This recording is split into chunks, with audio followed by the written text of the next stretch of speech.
So, syempre, dalawa yung mesa dito. Dapat kay Ninong to. Kaso ayaw niya eh. Pwede naman. Local recipe eh. Diba? Pero kahit local recipe, international pa din. Yes, sir. Working on it. Yun nga. Sige. So, pagka nandito yung padre ko sa office at kailangan yung magkwento, kailangan ko mag-take notes. A big pencil. A big pencil talaga. A big pencil. Siyempre, kailangan. Masyadong mabibigat ang mga... Walang may pinakamagaling na rollout sa ginawa ko. Iba yung tingin nila sa tunay na nangyayari. Pag plano ka, lead. Walang ibang nag-tour ng Australia at saka Canada ng isang artist. Talaga naman. Siyempre talaga pinaka-main? Yung talaga pa yung, alam mo pagka... Pero nakita naman ninyo kung ano. Production, yung intro, yung storyline. Saka yung dami ng tao talaga. Oo. Yun daw yung like thousands of people talaga per show. Pinakamaliit namin yung Montreal. Pero okay lang kasi yun talaga eh. Pero 3 out of 6 shows sold out. And a good thing. Yung Toronto, sinarado talaga yung venue kasi may pila pa sa labas, hindi na pwede. Walk in. Hindi na pinapasok, ayaw na ng polis. And the good thing, one artist lang yan. Hindi ba? One artist, tapos sa empowering. Masabi mo, yung dami artist yung na. Siyempre, homesick ka, alam mo mga ito mo. Oo, ganun din. Pero siyempre, wala naman din problem sa ganun to. Ang inaano ko lang yung padre, yung music ni Herb, yun yung deserve. Kumbaga, focus dun sa music. So, yun lang din yung present niya. Siya yung gumawa ng setlist. Siya yung nag-arrange na, ito yung song bago to, ito. At totoong listener niya, yung umatin. Kasi, not to be a curiosity. Kasi nga. Tsaka, ano padre, ang nangyari kasi dun, ang pumunta, wala nang ibang pinuntahan. Siya lang.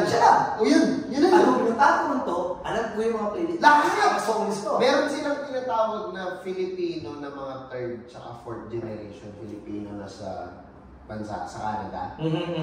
Sila yung tipong wala na silang pamilya dito. Okay. Immediate family. Wala na silang bahay. Talaga. Born and raised doon, hindi nagtatagalog. Pero nakakaintindi. Alam nila Pilipino sila. Pero Canadian passport. Hindi alam itsura ng Quiapo Church. May mga ganun. Pero Pinoy. May mga tatong 3 stars and the sun. Pero, rebel talaga. Para makapunta dito. May ganun na. Yep. No. Pero, nakikinig sila kayo. As a playlist. Hindi pa sila nakakapunta ng Pilipinas. Pero yung... Pero yun yung tinagos. As a sablad ng Pinoy, di ba? Minsan nandun ka sa point na lahat ng show tutugtugan mo eh. Pero aabot ka sa point na kailangan quality yung show na mabibigay mo eh. So kahit gano'n mga quality na artist, kapag ka hindi quality yung organizer, yung equipment, yung production, yung stage, as a team. Yung value mo as a whole, pero ang tanong ko, bababawas. Kaya kailangan i-present. Pero ang tanong ko, as batang head, minsan di siya pag-sabing trabaho, pro is pro siya. Kasi nakita ko siya, mag-live siya. Pag nag-live siya, yun yung totoong ano siya, si Gabo, yung bata niya ito. Pero pag hawak din na yung hindi ko masasabi kung ano talaga siya padre, pero parang para sa akin, work ethics naman ang good person. So pagka-perform, trabaho siya. From trabaho. Rehearsal. Nakita ko siya mag-trabaho.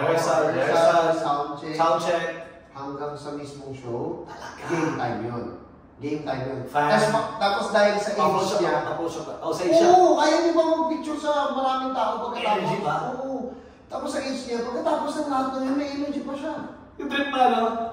Nag-aaral pa siya ng isang motive. Kasama sa UFC, mga gano'n, NBA. Nag-aaral pa siya ng daling gawin. Kasi naka-zero na kami. Gets mo? Yes. Diba? Kahit grabe yun, naka-zero na kami. Alam na namin yung target, naka-zero na tayo sa target. Konting pihit na lang siya. Siya na lang, kailangan niya na lang ganapan yung shot. Which is yun yung 99%. 1% lang kami.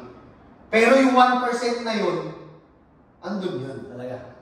Ngayon, gaganapan niya 99, basic sa kanya magbigay ng 99 to 100%. So wala nang problem.